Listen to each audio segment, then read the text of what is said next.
జయ శ్రీకృష్ణ. శుక్లాంబరధరం విష్ణుం శశివర్ణం చతుర్భుజం ప్రసన్నవదనం ధ్యాయేత్ సర్వవిఘ్నోపశాంతయే. కృష్ణాయ వాసుదేవాయ దేవకీనందనాయ చ నందగోపకుమారాయ గోవిందాయ నమో నమః. మహాకవి శ్రీ బొమ్మెర పోతనామాత్య ప్రణీత శ్రీ మహాభాగవతం చదువుతున్నాం. చతుర్థ స్కంధంలో ఉన్నాం. మైత్రేయ మహర్షి విదురుడికి భాగవత గాథలను తెలియచేస్తున్నారు. దక్షయజ్ఞం, దక్షయజ్ఞ ధ్వంసం, దాక్షాయణి దేహత్యాగం, చివరికి శివ పరమేశ్వరుడు దక్షుడిని కరుణించడం మొదలైనవన్నీ చూశారు. ఆ తర్వాత మైత్రేయ మహర్షి విదురునికి ధ్రువోపాఖ్యానం గురించి చెప్తున్నారు. వినుమఖిల భువన పరిపాలనమునకై చక్రధర కళాకలితుండై వనజజునకు స్వయంభువ మనువప్పుడు దయించే కీర్తిమంతుండగుచున్. ఓ విదురుడా, శ్రద్ధగా ఆలకించు. సమస్త భువనాలను పరిపాలించే నిమిత్తం చంద్రకళాధరుడైన ఈశ్వరుని అంశతో బ్రహ్మదేవునకు స్వయంభువ మనువు జన్మించాడు. అతడు సద్గుణాలతో మంచి కీర్తిమంతుడయ్యాడు. రూఢిన మనువునకు శతరూప వలన భూనుతులగు ప్రియవ్రతోత్న పాదులనగా నిద్దరు పుత్రులై రందులోన భవ్య చారిత్రుడుత్న పాదునకును. స్వయంభవ మనువుకు శతరూప అనే భార్య వల్ల ప్రియవ్రతుడు ఉత్తానపాదుడు అనే ఇద్దరు పుత్రులు జన్మించారు.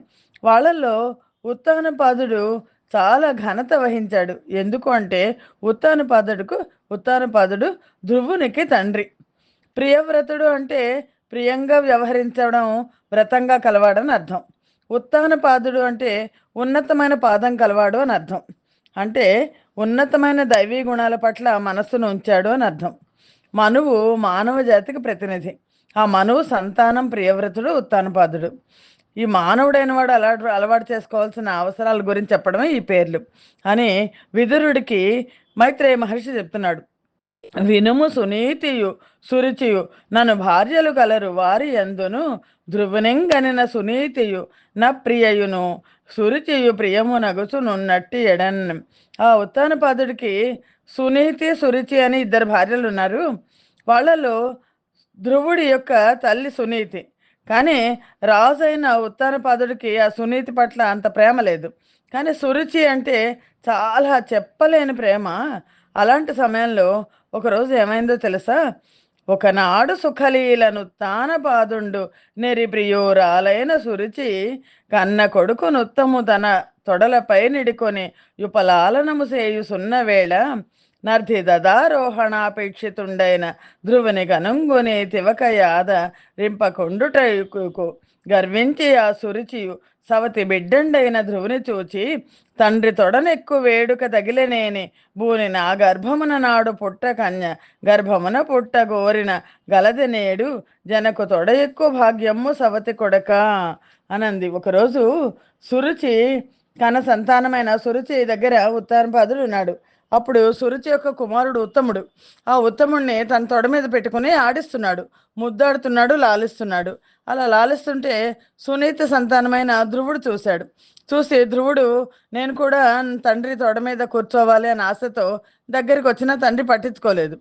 అది గమనించిన సురుచికి చాలా గర్వం వచ్చేసింది. నా కుమారుణ్ణి ఆయన ఆదరిస్తున్నాడు, సునీతి కుమారుణ్ణి ఆదరించట్లేదు అని వెంటనే ఆ ధ్రువుణ్ణి చూసి సవతి సంతానం కదా ఇలా అంది. ఓ సవతి కొడుక, తండ్రి తొడలెక్కే భాగ్యం కావాలంటే నువ్వు నా గర్భవాసాన్ని జన్మించాల్సింది.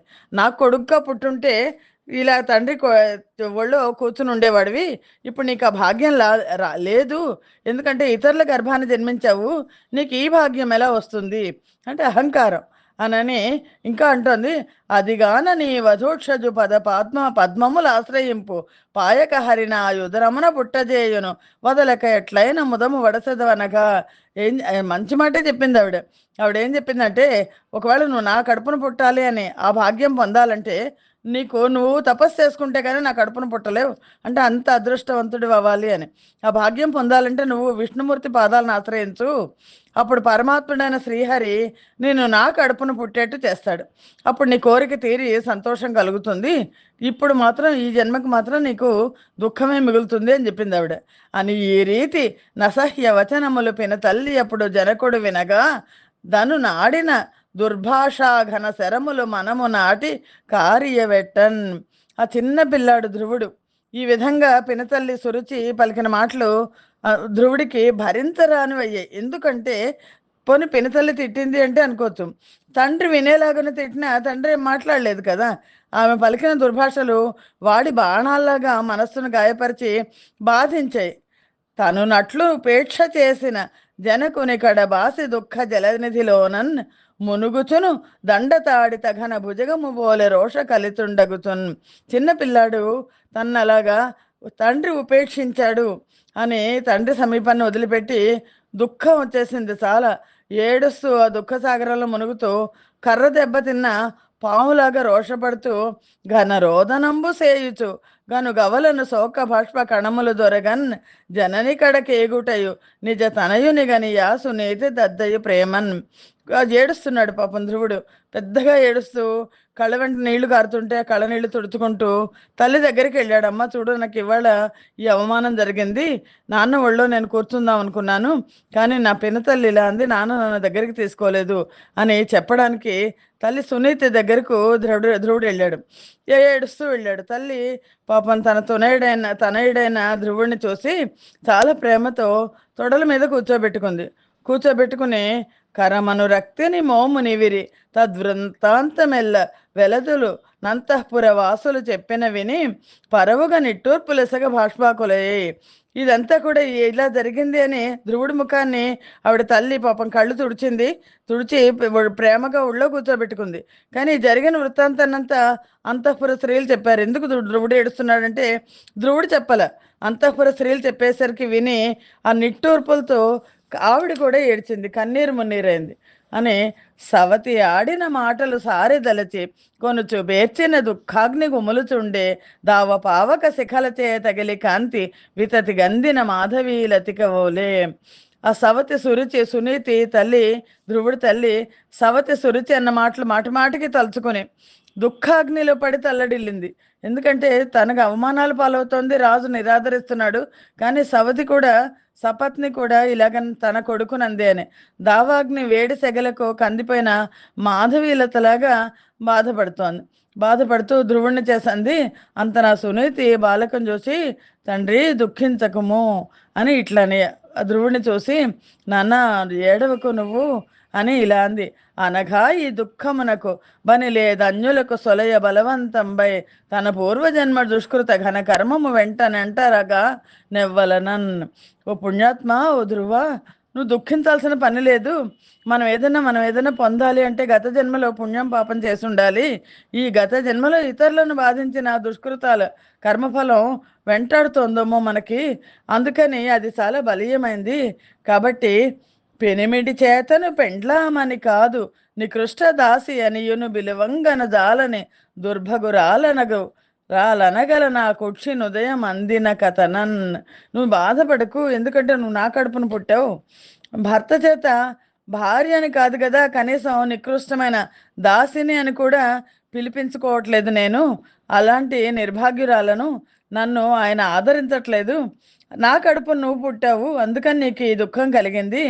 నిన్ను నాడిన యా సురుచి వచనములు సత్యంబులగను సర్వశరణ్యుండనగల హరిచరణంబులు గను జనకుని ఎంకమెక్కగా తలతేనిన్.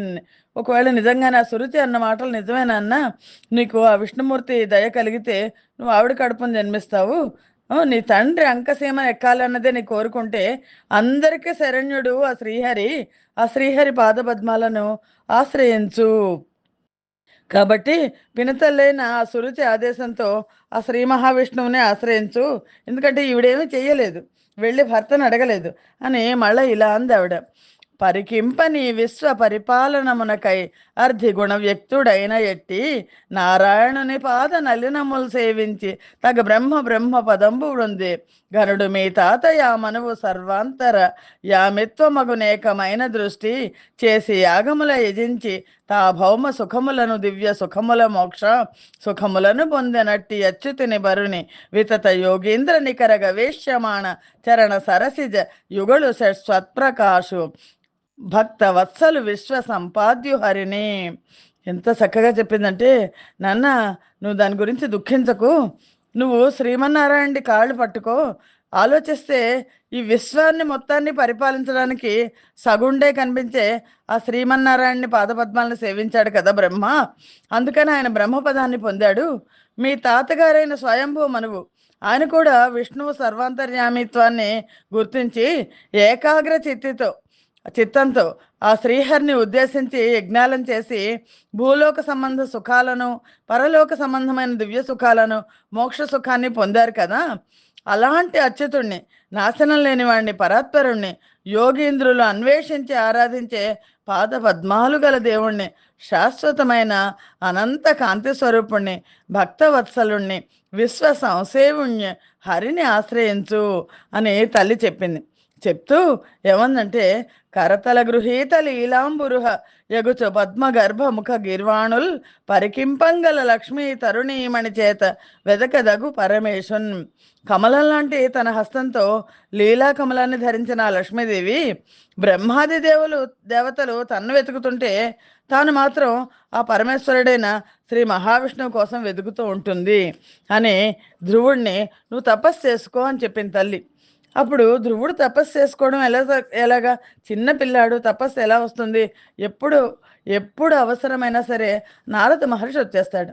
ఈ అంశంలో ధ్రువుడు నారదుడు ఉపదేశాన్ని గైకొన్నాడు అని ఆవిడ అంటోంది. కాబట్టి నువ్వు స్వీయ ధర్మంతో శోభించే ఏకాగ్ర చిత్తంతో భగవంతుడైన శ్రీహరిని సేవించు. ఆ మహాత్ముని కంటే ఈ దుఃఖాన్ని పోగొట్టేవాళ్ళు ఇంకెవరూ లేరు అని తల్లి అంది. నేనేమీ చేయలేను, నువ్వు కూడా నీ పినతల్లి చెప్పింది కదా, ఆ శ్రీ మహావిష్ణువుని సేవించు, ఆయన కోసం తపస్సు చెయ్యి, ఆయన నీ పట్ల కరుణ కలిగితే నువ్వు వెళ్ళిపోయి ఆవిడ సురుచి కడుపున జన్మించేట్టు చేస్తారు, అప్పుడు నువ్వు నీ తండ్రి ఒళ్ళో కూర్చోగలవు అని ఆ మహాత్ముని కంటే, ఆ మహావిష్ణువు కంటే ఈ దుఃఖాన్ని పోగొట్టేవాళ్ళు ఇంకెవ్వరూ లేరు అని తల్లి బోధించేసరికి ఆ మాటలు ధ్రువుడికి మనస్సులో పడ్డాయి. పరమార్థాన్ని పొందడానికి కారణమైనవి అని ధ్రువుడు భావించాడు. అంతే, వెంటనే తనని తాను నియమించుకొని పట్టణాన్ని వదిలేశాడు. ఇంక వదిలేసి ఇంట్లోంచి వెళ్ళిపోయాడు. వెళ్ళిపోయి నేను పరమాత్మని శ్రీ మహావిష్ణువుని సేవిస్తాను అనుకుంటూ వెళ్ళిపోయాడు. వెళ్ళిపోతే చిన్నపిల్లాడు ఎక్కడికి వెళ్తాడు? ఎవరో ఒకళ్ళు అండ ఉండాలి, ఎవరో ఒకళ్ళు దారి చూపించాలి. ఆ దారి చూపించే మహర్షి నారద మహర్షి. ఆ వృత్తాంతం అంతా తన దివ్య దృష్టితో తెలుసుకున్న నారద మహర్షి అక్కడికి వచ్చేశారు. వచ్చేసి ధ్రువుడు చేయాలనుకున్న పని తెలుసుకొని పాపాలు పోగొట్టే తన హస్తంతో ధ్రువుని శిరస్సును తాకేసి చాలా ఆశ్చర్యపోతున్నారు నారద మహర్షి. అవమానాన్ని సహించని క్షత్రియ స్వభావం ఇది, ఎంత అద్భుతమైనది. బాలుడైనప్పటికీ పినతల్లి పలికిన చెడు మాటలు మొదలు పెట్టుకుని ఎక్కడికో వెళ్ళిపోతున్నాడు వీడు అని ఆశ్చర్యపోయారు ఆయన. ఆ చిన్న పిల్లాడైన ధ్రువుడికి ఎదురుగా వచ్చి ధ్రువునితో నారదుడు ఇలా అన్నారు, బాలక, సకల సంపదలతో తులతూగే రాజమందిరాన్ని తిరస్కరించి ఒంటరిగా ఎక్కడికి పోతున్నావు?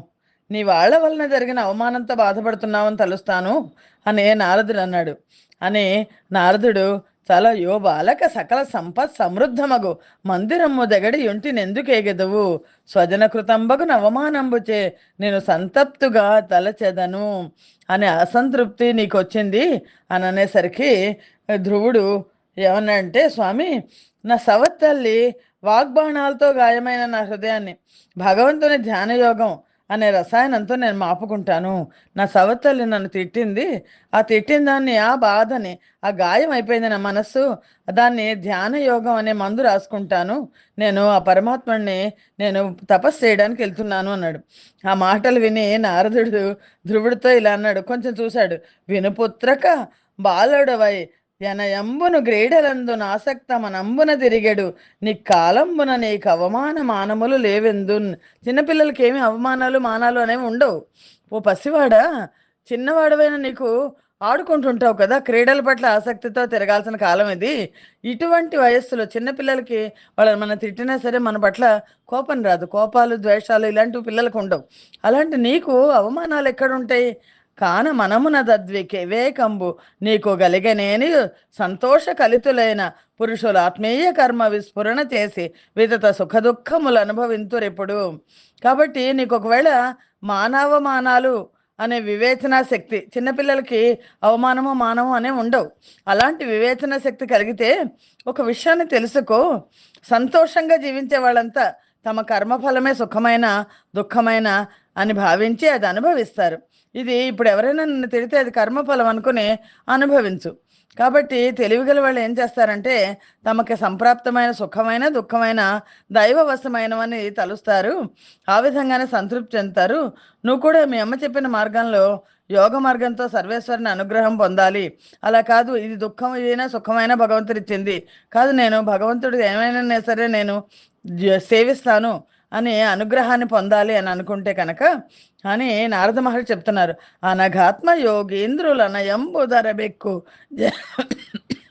జన్మంబులందు నిస్సంగమైన మతిని ప్రయోగ సమాధి నిష్టల చేసి అయినను తెలియరే రతని మార్గ మదిగాక అతడు దురారాధ్యుడగు నీకు నుడుగుము నిష్ఫలోద్యోగమిప్పుడు గాన నిశ్రేయస కాముండవగుదేని దండ్రి వర్తించు తత్కాలమందు భూని సుఖదుఖముల రెంటిలోన నెద్ది దైవ వశమున చేకూరు దాన చేసి డెందమున చాలా సంతుష్టి నొందువాడు విమల విజ్ఞాని అనుభవి వెలయచుండు.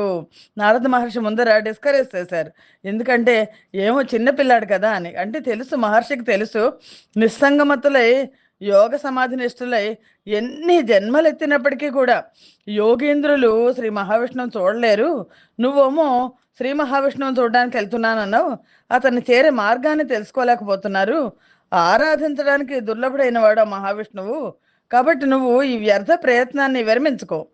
మోక్షం మీద కోరికుందో ఉంటే కనుక నేను చెప్పేది విను. ఆ సమయంలో నీ తండ్రి ప్రవర్తించే తీరు నీకు సంతాపకారకమైంది. కానీ సుఖదుఖాలు రెండిట్లో ఏది దైవవశాన సమకూరుతుందో దాంతో సంతృప్తి పడేవాడు నిర్మల జ్ఞానం కలవాడు అవుతాడు. నీ తండ్రి అలా ప్రవర్తించినా సరే నువ్వు దుఃఖాన్ని గురించి పట్టించుకోకుండా ఉండాలి. అలా పట్టించుకోకుండా ఉండొద్దు. నువ్వు వెనక్కి వెళ్ళిపో అని సద్గుణాలచే గొప్పవాడైన వాడిని చూసి సంతోషించాలి. సుగుణాలకు అలా సజ్జనలాగా నటించే వాడిని చూసి జాలిపడాలి. సమానుడైన వాడితో మైత్రి చేయాలి. అలా ప్రవర్తించేవాడు ఆధ్యాత్మిక, ఆదిదైవిక, ఆదిభౌతికం అనే మూడు తాపాల నుండి కలిగే మనస్తాపాన్ని తొలగించుకుంటాడు. నారద మహర్షి ఆ చిన్న పిల్లాడు ధ్రువుడికి ఏం చెప్పాడంటే, నువ్వు నీ తండ్రి కనుక మంచి సరిగ్గా చేయలేదు అని అనుకుంటే వాడితో సద్గుణాలుగా నటిస్తుంటే వాడితో జాలిపడు. గొప్ప సద్గుణాలతో గొప్పవాడైతే సంతోషించాలి అని సమానుడైన వాడితో మైత్రి చేయాలి. తండ్రి చేసిన దానికి నువ్వు బాధపడకూడదు, మనస్తాపాన్ని తొలగించుకో అని నారదుడు చిన్న పిల్లాడు ధ్రువుడికి చెప్పాడు. చెప్తే ధ్రువుడు ఏమన్నాడంటే, ఓ పుణ్యాత్మ, నువ్వు చెప్పే శాంత గుణం నన్ను శాంతంగా ఉండమంటున్నావు. నువ్వు సుఖ దుఃఖాలు అనే అనుభవాలు దెబ్బలు తినే మానవులు పొందడానికి అసాధ్యమైంది. శాంతగుణం మానవులకు రావు. ఎందుకంటే సుఖము దుఃఖము రెండు కూడా మానవులుగా దెబ్బలు కొట్టేస్తుంటాయి. కానీ దయామయుడైన నీ వల్ల తెలుసుకున్నాను, శత్రుభయంకరమైన క్షత్రియ స్వభావాన్ని అలవర్చుకున్న నీతి లేని నాకు చెడ్డ మాటలనే బాణాలతో గాయపరచబడిన నా హృదయానికి శాంతి అనేది తెలియదు. నా హృదయం చాలా బాధపడుతోంది. కాబట్టి మూడు లోకాల కంటే గొప్పది, ఇతరులు పొందలేంది, పొందాలని కోరుకునే నాకు నువ్వే మార్గాన్ని చూపించు. ధ్రువుడు చాలా వినయంతో అడిగాడు, నీవే సజ్జన మార్గాన్ని నాకు తెలియచెప్పాలి. భగవంతుడైన చతుర్ముఖుని తొడలతో జన్మించి వీణావాదన కుశలుడవైన నువ్వు సజ్జన మార్గాన్ని తెలియచెప్పాలి. నారద మహర్షి అని తెలిసింది. ఓ మహర్షి, నాకు నువ్వే మార్గాన్ని చెప్పు. బ్రహ్మదేవుడి హృదయ స్పందనలో జన్మించిన నువ్వు లోక కళ్యాణ నిమిత్తం సూర్యుల్లాగా సంచరించే మహనీయుడవు కదా అని అనేసరికి నారదుడికి ప్రేమ వచ్చింది. నారదుడు ఇట్లను ననగనకు మారక విను నిన్ను మోక్ష మార్గంబునకు బ్రేరేచిన వాడిప్పుడు ధీరజనోత్తముడు వాసుదేవుండగుటన్. నీకు నారదుడు వెంటనే ఏమన్నారంటే, ఓ ధ్రువుడినితో చిన్నపిల్లాడు కదా, ఓ పుణ్యాత్మక, ఓ కుమార, నిన్ను అసలు మోక్ష మార్గానికి ప్రేరేపించిన వాడు ధీరజనోత్తముడైన వాసుదేవుడే. కాబట్టి ఆ మహాత్ముని ధ్యానం వైపు మొగ్గిన మనస్సుతో సేవించు. పురుషుడు దవిలి చతుర్విధ పురుషార్థ శ్రేయమాత్మ బొందెదననినన్ ధర తత్ప్రాప్తికి హేతువు హరి పద యుగళంబు దక్కనన్యము గలదే. ధర్మార్థ కామమోక్షాలు అనే చతుర్విధ పురుషార్థాల వల్ల కలిగే శ్రేయస్సును పొందాలి అనే తపన ఉంటే ఆ పురుషుడికి హరిచరణాలు తప్ప ఇంకేవి ఆశ్రయాన్ని ఇవ్వవు. హరిచరణాలు తప్ప వేరేవి ఆ శ్రేయస్సును కలిగించవు, కారణాలు కావు. కాబట్టి అని నువ్వు ఏం చేస్తావంటే, వర యమునా నది తటమున హరి సాన్నిధ్యంబు శుచియునతి పుణ్యమునై పరగిన మధువనమునకును సరస గుణా చెనుము మేలు సమకూరునచటన్. ఎంత చక్కగా చెప్పారు నారద మహర్షి. ఏం చెప్పారంటే, ఇక్కడ కాదు, నువ్వు యమునా నది ఒడ్డుకు వెళ్ళిపో, హరి సాన్నిధ్యంతో పవిత్రమైన పుణ్యమైన మధువనానికి వెళ్ళు, అక్కడ నీకు శుభం జరుగుతుంది అని నారద మహర్షి ఆశీర్వదించి, ఆ యమునా తటినీ శుభతో యములంగృంకి నిష్టతో నచ్చట నారాయణునకును నమస్కృతులాయత మతి చేసి సేయు యమ నియమములన్. ఆ యమునా నది పుణ్యజలాల్లో స్నానం చేసి నిష్ఠతో నారాయణకి నమస్కరించి యమ నియమాదులను పాటిస్తూ ఆత్మ వికాసం కోసం సాధన చేయి. అంటే యమ నియమాలు పాటించే వయస్సు ఆ ధ్రువుడిది అంటే ఆ ధ్రువుడి జన్మే వేరు. అందుకని యమ నియమాదులు అంటే యమము నియమము, ఆసనము ప్రాణాయామము, ప్రత్యాహారము ధారణ, ధ్యానము సమాధి, ఇవన్నీ కూడా వీటన్నిటితో ఆత్మవికాసం కోసం సాధన చెయ్యి అని. మళ్ళీ నువ్వు చిన్నపిల్లాడివి, నువ్వు ఇంకా వేదాధ్యయనం లాంటి కర్మలకు అనర్హుడివి. అందుకని అయినప్పటికీ నీకు తగినట్లు ఏదో ఒక దర్భాసనాన్నో లేడి చర్మాన్నో పరుచుకొని స్వస్తికాసనం వంటి యోగాసనాలను సమకూర్చుకుని 3 ఆవృత్తాలుగా చేసి ప్రాణాయామంతో ప్రాణాలలో ఇంద్రియాలలోని మనస్సులోని మాలిన్యాలను చాంచల్య దోషాన్ని హరించి చిత్తాన్ని శ్రీహరిపై నిలిపిన స్థిరబుద్ధితో. నారద మహర్షి ఎంత చక్కగా చెప్పారంటే, ఏదో ఒక ఆసనం వేసుకో, ఆసనం కూర్చో, అది ఏదో ఒక ఆసనం, దర్భాసనమో లేడి చర్మో ఏదో ఒక కూర్చుని ఏదో ఒక ఆసనంలో కూర్చో, అది స్వస్తికాసనం అవ్వచ్చు లేదా పద్మాసనం అవ్వచ్చు. ఆసనాలను కూర్చుని ప్రాణాయామం చేయి. ప్రాణాయామం చేస్తే ప్రాణాలు ఇంద్రియాలు మనసులోని మాలిన్యాలు పోతాయి. మనకైనా సరే ప్రాణాయామం ఏం చేస్తుందంటే లోపల ఉన్న మాలిన్యాలను హరింపజేస్తుంది.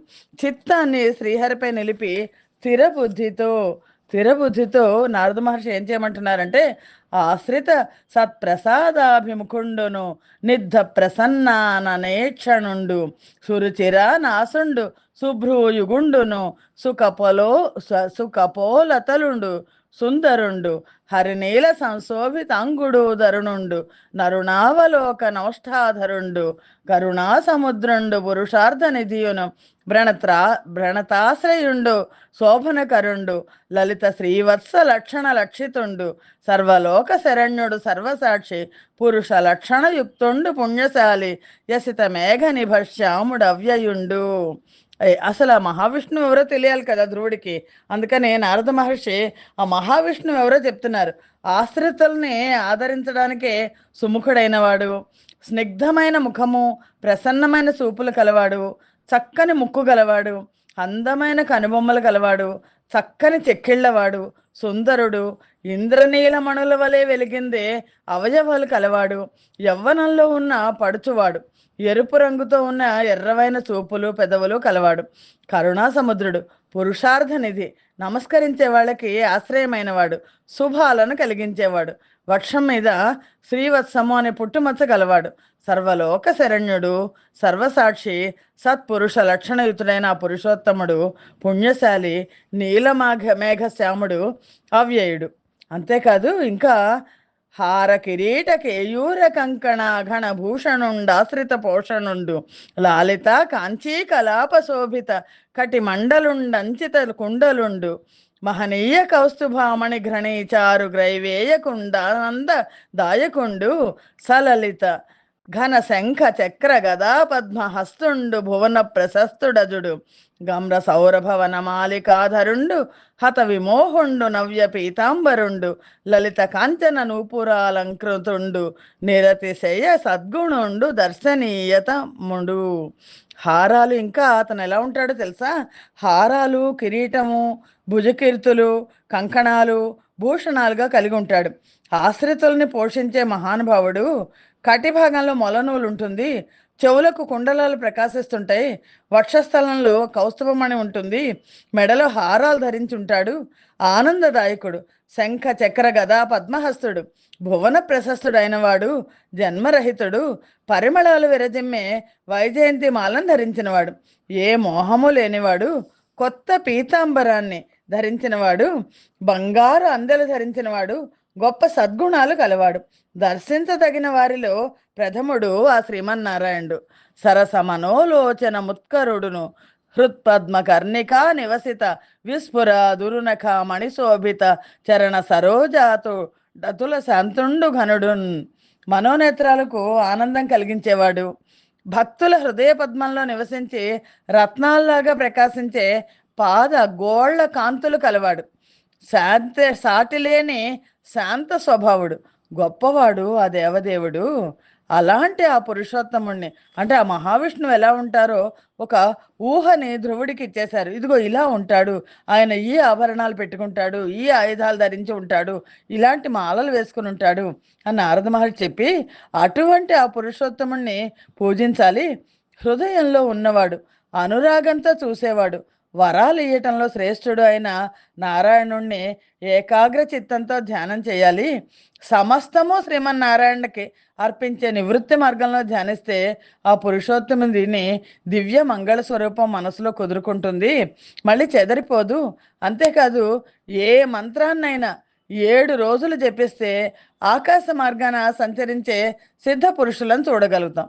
అటువంటి శక్తి కలిగి ప్రణవ మంత్రంతో కూడి 12 అక్షరాలతో శోభించే వాసుదేవ మంత్రాన్ని ఏ దేశంలో, ఏ కాలంలో, ఎట్టి ద్రవ్యాలతో శ్రీహరిని పూజించాలి అనే విభాగాన్ని తెలుసుకుని అలాంటి ద్రవ్యాలతో పూజిస్తూ జపించాలి అని బుధులు చెప్తారు అని. దుర్వాంకురంబుల దుర్వాంకురశ్యాము జలజంబులను జారు జలజనయను తులసీదళంబుల తులసి కాదాముని మాల్జంబులను వినిర్మల చరిత్రు పత్రంబులను పక్షి పత్రుని గడు వ్యంజ మూలంబులను నాది మూలఘనుని నంచిత భూర్జత్వగాది నిర్మిత వివిధాంబరంబులను పీతాంబరధరు ధనరు భక్తిని మృచ్చి లాదారు రచిత రూపముల ఎందుగాని నిరూఢమైన సలిలముల ఎందుగాని సుస్థమలముల ఎందు గాని పూజించవలయున కమలనాథు. ఎలా పూజించాలో కూడా చెప్పేశారు. పరమాత్మని ఎలా పూజించాలి అని. లేత పచ్చికలాగా శ్యామల వర్ణంతో శోభించే ఆ వాసుదేవుణ్ణి గరిక పోచలతో పూజించినా సంతృప్తి పడతాట. పద్మనయనుడైన ఆ స్వామిని పద్మాలతో అర్చించాలి. తులసి మాలాధరుడైన ఆ పరాత్మరుణ్ణి తులసి దళాలతో సేవించాలి. నిర్మలమైన నడవడిగల ఆ పురుషోత్తముణ్ణి పూల మాలికలతో అర్చించాలి. గరుడ వాహనుడైన నారాయణుణ్ణి పత్రాలతో ఆరాధించాలి. సృష్టికి మూలమైన ఆ మహానుభావుణ్ణి వన్యమూలాలతో, కందమూలాలతో పూజించాలి. పీతాంబరుడైన ఆ మాధవుణ్ణి భూర్జపత్రపు చెట్టు పట్టలతో తయారు చేసిన వివిధ వస్త్రాలతో ఆరాధించాలి. మట్టితో కానీ, శిలతో కానీ, కొయ్యతో కానీ నిర్మించిన కమలనాభుని రూపాన్ని నిశ్చలమైన నీటిలో కానీ, మంచి స్థలంలో కానీ ఉంచి పూజించాలి అని ధ్రువుడికి నారదుడు ముందర ఆ స్వామి రూపాన్ని మానస వీధిలో ప్రతిష్ఠించేట్టు చేశాడు. సృష్టి మొత్తం భగవంతుని చైతన్య స్వరూపమే కదా. ఆ చైతన్య అంశాల నుండి అఖండ చైతన్యాన్ని భావింపచేశారు. ఇక్కడ ఆ లేత పచ్చికలో భగవంతుడి శ్యామల వర్ణం కనిపిస్తుంది. పద్మాల్లో పద్మనయనాలు, తులసి దళాల్లో తులసి మాలికలు, పుష్పాలలో దేవదేవుని నిర్మల చరిత్ర, పత్రాల్లో గరుడవాహనుడు, కందమూలాల్లో సృష్టికి మూలకందమైన స్వామిని, చెట్టు పట్టలతో నేసే నారవస్త్రాల్లో స్వామి ధరించే పీతాంబరం, ఇలా సృష్టి మొత్తంలో సృష్టికర్తను భావం చేయడం, ఇది గొప్ప మానసిక పూజ. అలాంటి పూజని నారదుడు చెప్పాడు ధ్రువుడికి. చెప్పి స్వామి రూపాన్ని ముందర మానస వీధిలో ప్రతిష్ఠించి ఆ పైన సర్వం కల్విదం బ్రహ్మ అనే స్థితిని సాధించడానికి అనువైన సాధనా క్రమాన్ని చెప్పారు. మృణ్మయ శిలాదారువుల్లో వీలైన దాంతో మూర్తిని భావన చేసి పూజించడం, అంటే ఉన్నత స్థితి అందుకోవడానికి తొలుత ఆధారంగా స్వీకరించమని చెప్పడం అని చెప్పి పరమాత్మని గురించి నారదుడు ఇంకా ఇలా చెప్తున్నాడు. ధృత చిత్తుడు శాంతుండు నియత పరిభాషణుండు సుమహితాచారుడు వర్ణిత హరిమంగళ గుణుడును మిత వన్యాసనుడు నగుతు మెలగవలయను. ఎలా ఉండాలో చెప్తున్నారు. భక్తి మార్గంలో ఒక సాధకుడు ఎలా ఉండాలి? ఒకనొక దశలో భగవంతుడిని సాకారుడిగా భావించి సంతృప్తి చెందుతారు, మరో దశలో నిరాకారుడిగా భావించాలి అని ధ్యాన ధారణాది యోగాభ్యాసంతో సమకూరిన చిత్తంతో శాంతుడై నియమబద్ధమైన పరిమితమైన భాషణంతో ఎలా ఉండాలో, ప్రవర్తన ఎలా ఉండాలి, సదాచారంతో సంచరిస్తూ మంగళకరమైన హరిగుణాలను వర్ణిస్తూ అడవిలో లభించే ఆకులు పళ్ళు దుంపలు మితంగా సేవిస్తూ మెలగాలి అని నారదుడు చెప్పాడు. మనకి భగవద్గీతలో యుక్తాహార విహారస్య యుక్త చేష్టస్య కర్మసు యుక్త స్వప్నావబోధస్య యోగో భవతి దుఃఖ అని వస్తుంది. పరిమితమైన ఆహార విహారాలు కలిగి జపతపాది కర్మలందు పరిమితమైన ప్రయత్నం కలిగి నియమితమైన నిద్రా జాగరణలు కలిగే ఉండే వాళ్ళకి సంసార దుఃఖాన్ని పోగొట్టే ధ్యానం కుదురుతుంది అని. ఆ ధ్యానం ఎలా కుదరాలో నారద మహర్షి చెప్పారు. చెప్పి ఉత్తముల చేత కీర్తించబడే ఆ పుండరీకాక్షుడు తన మాయ చేత తన ఇష్టం వచ్చిన రూపాలతో అవతరించి స్వేచ్ఛగా నిర్వహించిన లీలా విశేషాలని హృదయంలో ధ్యానించాలి. ప్రయత్నపూర్వకంగా చేసే పూజలను వాసుదేవ మంత్రపూర్వకంగా ఆ సర్వేశ్వరునికి సమర్పించాలి. మనోవాక్కాయ కర్మల్లో పవిత్రులై మనఃపూర్వకంగా భక్తియుక్తులై చేసే పూజలకు భగవంతుడు సంతోషిస్తాడు. అటువంటి పూజలు అందుకున్న సర్వేశ్వరుడు మాయలో చిక్కుకోకుండా తనను సేవించే మానవులకు ధర్మార్థ కామ మోక్షాది పురుషార్థాల్లో కోరిన కోరికలన్నీ ప్రసాదిస్తాడు. వైరాగ్య భావాన్ని పొందిన బంధరహితుడు నిరంతర భక్తిభావంతో మోక్షం కోసం ఇస్తాడు అని నారదుడు చెప్పేసరికి ధ్రువుడికి చాలా ఆనందం వచ్చింది. నారదుడే ధ్రువుడికి ప్రథమ గురువు, ఎందుకంటే మంత్రోపదేశం చేశారు. నారదుడికి ప్రదక్షిణ పూర్వకంగా నమస్కరించాడు. మహర్షులకు నివాస స్థానమైంది, అలాగే సకల సిద్ధి ప్రదాయకమైంది, భగవంతుని పాదపద్మాలతో అలంకరించబడింది అయిన మధువనానికి ధ్రువుడు వెళ్ళాడు. పద్మభవసూనుడు తాన పాదుకడకు నరిగి ఆ రాజుచే వివిధార్చనముల నంది సంప్రీతుడై ఉన్న తాసనమున నెలమి గోచుండి అతని వలను చూచి ఇట్లనియే. అప్పుడు నారద మహర్షి ఇలా ధ్రువుడు వెళ్ళిపోయాడు మధువనానికి. బ్రహ్మమానసపుత్రుడైన నారదుడు ఉత్తానపాదుడి దగ్గరికి వెళ్ళాడు.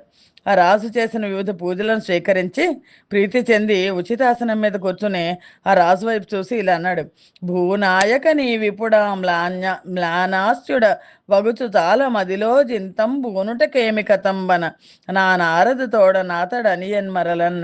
ఓ రాజా, నువ్వు ఇలా వాడిపోయిన ముఖంతో ఎందుకున్నావు? నారదుడు తెలియనట్లు అడుగుతున్నాడు. ముఖంతో ఎందుకున్నావు?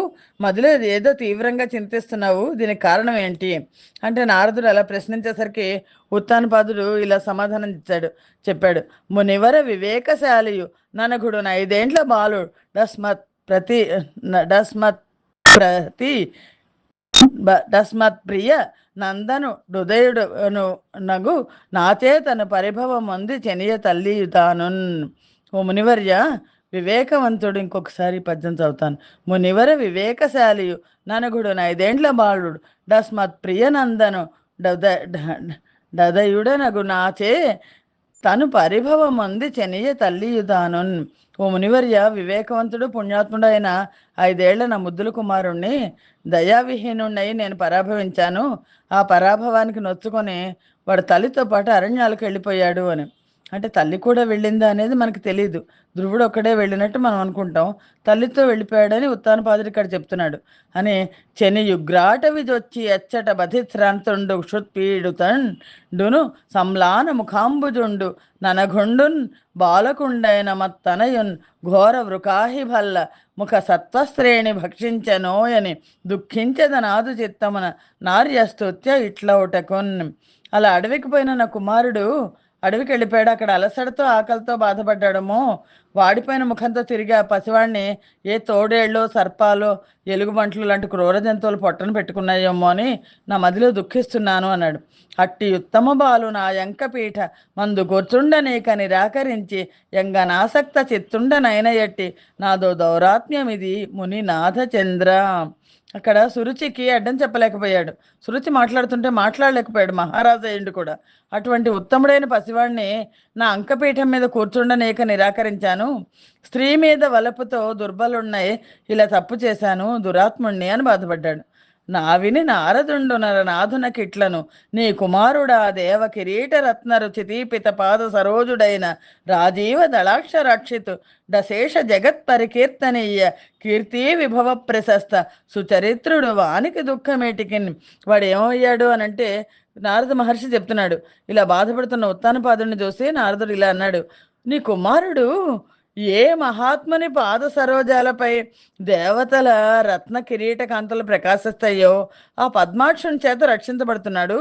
సమస్త లోకాలచే దగిన ప్రశస్తమైన నడవడిక గల నీ కుమారుడికి దుఃఖం ఎందుకుంటుంది? కావున మహాత్ముడు సుకర్మము చేత సమస్త లోక పాలావళి కందరాని సముదంచిత నిత్య పదంబునన్ ప్రభు శ్రీ విలసిల్ల జందు తులసీదళదాము భజించి యా జగత్ పావనుడైన నీ సుతు ప్రభావ మెరుంగవు నీవు భౌవరా. నీకు తెలీదు, తను భద్రతెత్తున్నాడు. ఆ మహాత్ముడు తన సత్కర్మ చేత శ్రీహరిని భజించి లోకపాలకులు ఎవ్వరికీ పొందడానికి సాధ్యం కాని శాశ్వతమైన పదాన్ని పొందబోతున్నాడు. దానికి అధీశ్వరుడవుతాడు. జగత్పావనుడైన నీ కుమారుడి ప్రభావాన్ని గురించి నువ్వు తెలుసుకోలేకపోతున్నావు. నీ కీర్తియు జగములయందా కల్పమునొందజేయు నంచిత గుణరత్నాకరుడిటకే తెంచును సోకింపకు మతని గొర్చు శుభక చరిత్ర. ఓ సౌభాగ్య చరిత్ర, నీ కీర్తిని ఆకల్పాంతం కల్పం ఉన్నంత వరకు లోకాల్లో స్థిరపరిచే గుణరత్నాకరుడు ధ్రువుడు. ఆ ధ్రువకుమారుడు మళ్ళీ ఇక్కడికి వస్తాడు. అతని కోసం నువ్వు బాధపడద్దు అని నారదుండు పలికిన విని మనమున విశ్వసించి విభుడును ప్రియనందను చింతించుచు నాదరమున చూడండయ్య రాజ్యమును పూజ్యముగన్. ఆ నారదుడు చెప్పేసరికి విని ఉత్తనపదుడు నమ్మాడు, మదిలో విశ్వసించాడు. ప్రియనందండైన ధ్రువకుమారుని గురించి చింతిస్తూ రాజ్య పరిపాలన కూడా సరిగ్గా నిర్వహించలేకపోయాడు. ఇంకా ఇక్కడ ధ్రువకుమారుని చూస్తే మధువనానికి చేరుకున్నాడు. ధ్రువకుమారుడు చేరుకొని చని ముందట కనుగొనే మధువనమును ముని దేవ యోగి వర్ణిత గుణ పావనమును దుర్భర జలద పవనమును నిఖిలైక పుణ్యవర భవనము మునులచే దేవతలచే యోగులచే స్తుతించబడే పవిత్రత గలది. సంసార బంధాలు అనే మేఘాలని చెదరగొట్టే గాలులను వీచేది. అఖండ పుణ్యాలకు ఆవాసమైనది అయిన ఆ మధువనాన్ని కనుక్కున్నాడు ధ్రువుడు. అక్కడ మధువనాన్ని సమీపించి యమునా నదిలో స్నానం చేశాడు. నియమవ్రతుడై చిత్తాన్ని కూడదీసుకొని సర్వేశ్వరుని గురించి ధ్యానం చేశాడు. తన శరీర స్థితిని బట్టి 3 రోజులకు ఒకసారి ఒక వెలగపండు గుజ్జో లేదా రేగిపండు గుజ్జో ఆహారంగా తీసుకుంటూ 1 నెల రోజుల పాటు శ్రీహరిని పూజించాడు. 2వ నెల వచ్చింది. 2వ నెలలో 6 రోజులకోసారి, మొదటి నెలలో 3 రోజులకోసారి ఆహారం తీసుకున్నాడు. 2వ నెలలో 6 రోజులకోసారి ఎండిన గడ్డి పరకలను ఆహారంగా చేసుకున్నాడు. తపస్సు చేసుకుంటున్నా సరే ఆహారం తీసుకోవాలి, శరీరం నిలబడాలి కదా. అందుకని బౌద్ధ మతంలో కూడా బుద్ధ భగవానుడు చెప్తాడు, ఆహారం తీసుకుంటూనే తపస్సు చేయాలని. ఇలాగ 2వ నెలలో 6 రోజులకు ఒకసారి ఎండిన గడ్డి పరకలను ఆహారంగా చేసుకుని విష్ణువును పూజించాడు. 3వ నెల వచ్చేసరికి 9 రోజులకు ఒకసారి నీటిని మాత్రమే ఆహారంగా స్వీకరిస్తూ మాధవుణ్ణి అర్చించాడు. 4వ నెలలో 12 రోజులకు ఒకసారి వాయువును మాత్రమే భక్షిస్తూ శ్వాసను జయించి 12 రోజులకు ఒకసారి గాలి పీల్చుకుంటున్నాడు. అంటే ప్రాణాయామం చేసి ఆ ప్రాణవాయువు మీద అతనికి నిగ్రహం వచ్చేసింది. దాన్ని వశం చేసుకున్నాడు. శ్వాసను జయించి పుండరీకాక్షుణ్ణి భజించాడు. ఆ పైన 5వ నెలలో మనస్సుకు అలసట లేకుండా ఉచ్ఛ్వాసాన్ని మానేశాడు. ఒంటి పాదాన నిలబడ్డాడు. పరమాత్మని చింతిస్తూ ఆ చేతనమైన స్థాణువులాగా గడిపాడు. మొదటి నెలలో సర్వేశ్వరుడైన శ్రీహరిని, 2వ నెలలో విష్ణువును, 3వ నెలలో మాధవుణ్ణి, 4వ నెలలో పుండరీకాక్షుణ్ణి, 5వ నెలలో పరమాత్మను ధ్యానం చేశాడు. అని అలా చేసేసరికి అంచెలంచెలుగా మూర్తిని సాక్షాత్కరించుకునే దశ నుంచి పరమాత్మను గురించి చింతించే దశకు చేరుకున్నాడు. సాధకుడైన ధ్రువుడు సర్వేశ్వరుడైన విష్ణుతత్వోపాసన నుంచి అరూపానికి నిర్గుణోపాసన దాకా వెళ్ళిపోయాడు. బహుత్వం నుంచి ఏకత్వానికి ప్రయాణం చేశాడు. సకల భూతేంద్రియాశయమగు హృదయంబు నందు విషయముల చెందనీక మహదాతి తత్వ సమాజములకును నాధారభూతమును ప్రధాన పూరుషేశ్వరుడైనట్టి శాశ్వత బ్రహ్మంబు తనదైన హృదయ పద్మమున నిలిపి హరి రూపమున కంటే నన్యంబు నెరుగక చిత్తమ విభునందు చేర్చియున్న కథనముల్లోకములు సాల గంపమందే వెండియును పేర్చియ ఎర్భకుండు ధరణి నొక్క పాదంబు చేర్చి నుంచున్న వేళ బేర్చియబ్బాలు నంగుష్ట పీడ చేసి వసుమతీతల మర్ధము వంగజొచ్చే భూరి మద దుర్నివారణ వారణేంద్రమెడమ గుడి నొరుగగా నడుగడుగునకు నడుగడుగునకును జలన మందుచు నడగెడు కలము బోలే. సకల భూతాలకు ఇంద్రియ ప్రవృత్తులకు ఆవాసనమైన హృదయంలో ఇంద్రియాలకు సంబంధించిన బాహ్య విషయాలు ఏవీ లేవు ధ్రువుల్లో. వాటిని చొరనేయలేదు. మహత్వం మొదలుగల 24 తత్వాలకు ఆధారభూతుడు, ప్రధానమైన మూల ప్రకృతికి పురుషునికి అధిపతి అయిన శాశ్వత పరబ్రహ్మం ఎవడో ఆ పరబ్రహ్మాన్ని తన హృదయ పద్మంలో నిలుపుకున్నాడు. ఆ శ్రీహరి రూపాన్ని తప్ప మరి దేనిని మనస్సులో స్మరించకుండా తన చిత్తాన్ని సమాయత్తం చేశాడు. ఈ స్థితి వచ్చేసరికి 3 లోకాలు కంపించాయి. అర్భకుడైన పసివాడు భూమి మీద ఒక్క పాదాన్ని మోపి నిలబడడం చేత, అతని కాలి బొట్నవేలి పీడనం చేత భూమి సగభాగం వంగిపోయింది. మదపుటి ఏనుగు కుడి ఎడమలకు ఒరిగినప్పుడు అడుగడుగున కంపించే పడవలాగా భూమి కంపించింది. అతడు నన్య దృష్టిని చరాచర దేహి శరీర ధారణ స్థితి గల ఈసునందు తన జీవితమున్ ఘటింపచేసి ఏ కథ గన దన్నిరోధంబున గైకొని కంపమునొందెనీశ్వరుండతడు చెలింప నిజగములన్నీయు చంచలమయ్య భూవరా అని విదురుడితో చెప్తున్నాడు మైత్రేయ మహర్షి. ధ్రువుడు అనన్యమైన దృష్టితో చరాచర ప్రాణికోటి యొక్క దేహాలనే తన శరీరంగా చేసుకున్న పరమాత్మని ధ్యానించాడు. ఏకాగ్ర చిత్తంతో ప్రాణవాయువును నిరోధించి హృదయస్థుడైన పరమాత్మతో అనుసంధానం చేశాడు. ప్రాణవాయువును నిరోధించడం వల్ల శ్రీహరి కంపించాడు. ఆ పరమేశ్వరుడు కంపించంగానే లోకాలన్నీ కంపించాయి. పరమేశ్వరుడే జగత్తు కదా, పరమేశ్వరుడు కంపిస్తే లోకాలు కంపించకుండా ఎలా ఉంటాయి? ఆలోక భయంకరమగు నాలోక మహావిపద్ద షాలోకనులై యాలోక పాలురందరు నాలోక శరణ్యుగాన నరిగిరి భీతిన్. చూడడానికే భయంకరమై లోకాలకు కలిగిన విపద్దశ. ఎందుకంటే ధ్రువుడు కాలు మారిస్తే చాలు ఆ ధ్రువుడి యొక్క తపోశక్తికి పరమాత్మే ఒకసారి కంపించేసరికి లోకాలు కంపించాయి. చూడ్డానికి భయంకరమై లోకాలకు కలిగిన విపద్దశను చూసి లోకపాలకులంతా లోకశరణ్యుడైన శ్రీమన్నారాయణుడి చెంతకు చాలా భయంతో వెళ్ళారు. ఆ విధంగా వెళ్ళి నమస్కరించి చేతులు మోడ్చి ఆ శ్రీమన్నారాయణునికి ఇలా నివేదించారు. హరి పరమాత్మ కేశవ చరాచర భూత శరీరధారివై పరుగుదువి ఉనిట్టులుగా బ్రాణ నిరోధ మిరుంగమెందు ముందిరవుగా దేవదేవ జగదీశ్వర సర్వశరణ్య నీ పదాంబురహములర్ధిమై శరణ బొందద మార్తి హరించి కావవే. ఓ హరి, ఓ పరమాత్మ, ఓ కేశవ అందరూ వెళ్ళారు, దగ్గరికి వెళ్ళారు పరమాత్మ దగ్గరికి. చరాచర ప్రాణికోటి శరీరాలు నే అంతర్యామిగా కలవాడివి. ఈ విధమైన ప్రాణ నిరోధాన్ని ఇంతకు పూర్వం ఈ లోకాలు కంపించడం మేము ఎప్పుడు చూడలేదు.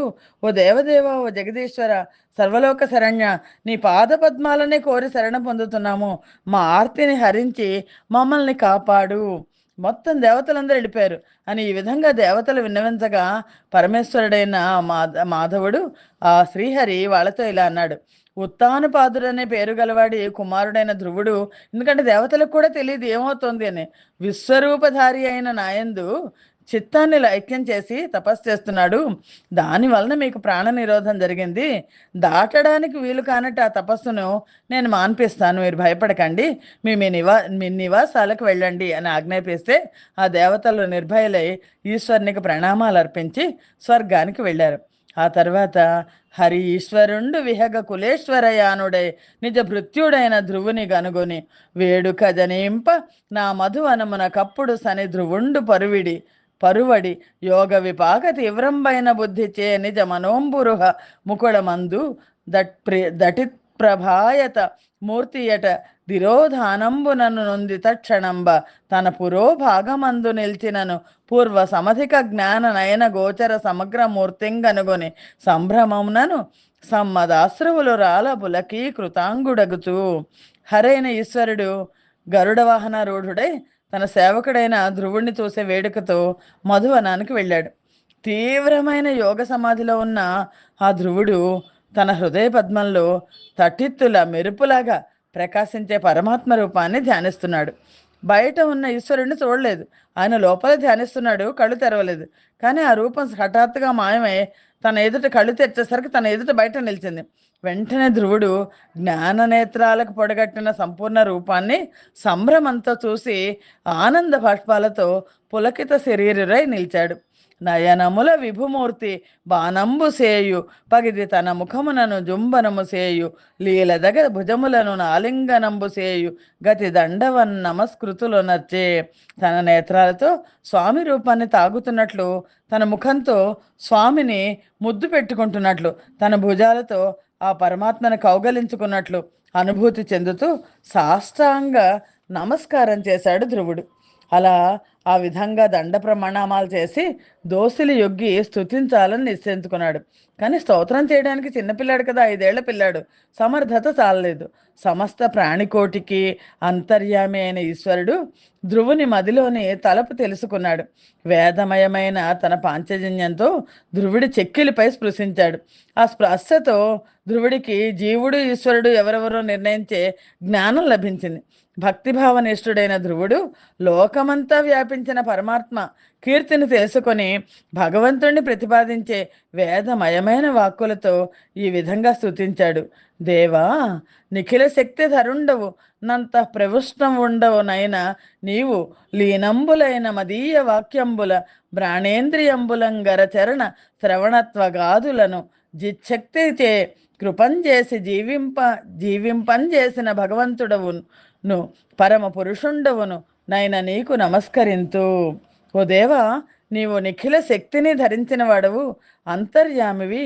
నీలో లీనమైపోయిన నా వాక్కులను, ప్రాణేంద్రియాలను, కాళ్ళు, చేతులు, చెవులు, చర్మం మొదలైన వాటికి చైతన్య శక్తిని దయచేశావు. జీవింపచేసిన భగవంతుడివి, పరమ పురుషుడివైన నీకు నమస్కరిస్తాను.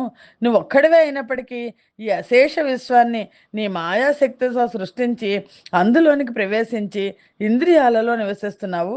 అగ్ని ఒక్కటే అయినప్పటికీ వివిధ రకాలైన కట్టల్లో ప్రకాశిస్తున్నట్టుగా ఆయా దేవతా రూపాల్లో నీవు ప్రకాశిస్తూ ఉన్నావు అని ఏ పరబ్రహ్మాన్ని చేరాలని అనుకుంటారో ఆ పరబ్రహ్మ ఎదురుకుండా వచ్చింది ధ్రువుకి. వరమతి నార్త బాంధవ భవద్ఘన బోధ సమేతుడై భవచ్చరణము పొందినట్టి విధి సర్గము సుప్త జనుండు బోధ మందరయగ జూచు రీతి గను నట్టి ముముక్షు శరణ్యమైన నీ చరణములం కృతజ్ఞుడగు సజ్జనుడెట్లు తలంపకుండెడు. ఓ ఆర్తబాంధవ, ధ్రువుడు స్తుతిస్తున్నాడు. నిద్రపోయి మేల్కొన్నవాడు లోకాన్ని చూసినట్లు నీచే బోధించబడి నీ పాదపద్మాలను ఆశ్రయించిన సజ్జనుడు యథార్థ జ్ఞానాన్ని పొందుతాడు. ధ్రువుడు ఆ పరమాత్మ చేత బోధించబడ్డాడంటే నారద మహర్షి పరమాత్మ అంశ కదా అని పాదాలను ఆశ్రయించి యథార్థ జ్ఞానాన్ని పొందాడు. ముముక్షువులకు శరణ్యమైన నీ పాదాలను కృతజ్ఞుడైన సజ్జనుడు ఏ విధంగా స్మరించకుండా ఉంటాడు అని ధ్రువుడు ఇంకా ఇలా కీర్తిస్తున్నాడు. మహితాత్మ మరి జన్మ మరణ ప్రణాశన హేతుభూతుండవు నిద్ధకల్ప తరువవు నగు నిన్ను దగనెవ్వరేనేమి పూని నీ మాయా విమోహితాత్మ లగుతు ధర్మార్థ కామాదుల కొరకు దామర్పించుచును ద్రిగుణాభమైన దేహోపభాగ్యమై దీపించు సుఖముల నెనయంగ మదిలోన నెంతురట్టి విషయ సంబంధమై జన్యమై వెలయు సుఖము వారికి నిరయమందును ధ్వరలు దేవ భూరి సంసార తాప నివారగుణ కథామృతాపూర్ణ ఈశ మాధవ ముకుంద. సంసార తాపాలను నివారించే గుణాలతో కూడిన కథామృత పూర్ణ ఈశ్వర మాధవ ముకుంద, జనన మరణాలను నశింపచేసే కారణమైన వాడివి నువ్వు. ప్రసిద్ధ కల్పవృక్షమైన నిన్ను నీ మాయతో మోసగించబడిన చిత్తములు కలవారై ఇతర ప్రయోజనముల కొరకు నిన్ను పూజిస్తున్నారు అందరూ. వారు దేహంతో అనుభవించే సుఖాలనే పొందాలని మదిలో కోరుకుంటారు. అలాంటి ఇంద్రియ సుఖాల సంబంధ సుఖాలు నరకంలో కూడా లభిస్తాయి. అరవిందోదర తావకీన చరణ ధ్యానానురాగోల్ల సచ్చరితాకర్ణన జాత భూరి సుఖముల్ స్వానందక బ్రహ్మ మందరయన్ లేవట దండభృద్ధత విమానాకీర్ణులై కోలు నా సురలోకస్థుల చెప్పనేల సుజనస్థో మైక చింతామణి. ఓ పద్మనాభ, ఓ సజ్జన చింతామణి, నీ పాద పద్మాలను ధ్యానించడంలోనూ అనురాగంతో వెలుగొందే నీ కథలను వినడంలోనూ కలిగే మహాసుఖాన్ని స్వాత్మానందభూతమైన మోక్షంలో కూడా పొందలేరు. స్వర్గంలో విమానంలో సంచరించే పుణ్యాత్ములు పుణ్యకాలం కాస్త తీరిపోతే అక్కడి నుండి భూలోకానికి పడిపోతారు. అలాంటి వారికి ఈ ఆనందం కలగదు అని వేరుగా చెప్పడం దేనికి? హరిభజనీయ మార్గ నియతాత్మకులై భవదీయ మూర్తిపై వరలిన భక్తి యుక్తులగు వారల సంగతి గల్గజేయు సత్పురుష సుసంగతిన్ వ్యసన దుస్తర సాగరమ ప్రయత్నతన్ సరస భవత్కథామృత రసంబున మత్తుడనై తరించదన్. ఓ హరి, నిన్ను భజించే మార్గంలో నియమం గలవారే నీ మూర్తిపై భక్తియుక్తులైన వారి సాంగత్యం నాకు ప్రసాదించు. ఆ సత్పురుషుల సాంగత్యం దుస్తరమైన సంసార బాధల్ని అప్రయత్నంగా పోగొడుతుంది. రసవత్తరమైన నీ కథామృత రసాన్ని గ్రోలి మత్తుడనై నేను తరిస్తాను అని ధ్రువుడు ఇంకా ఇలా స్తుతిస్తున్నాడు.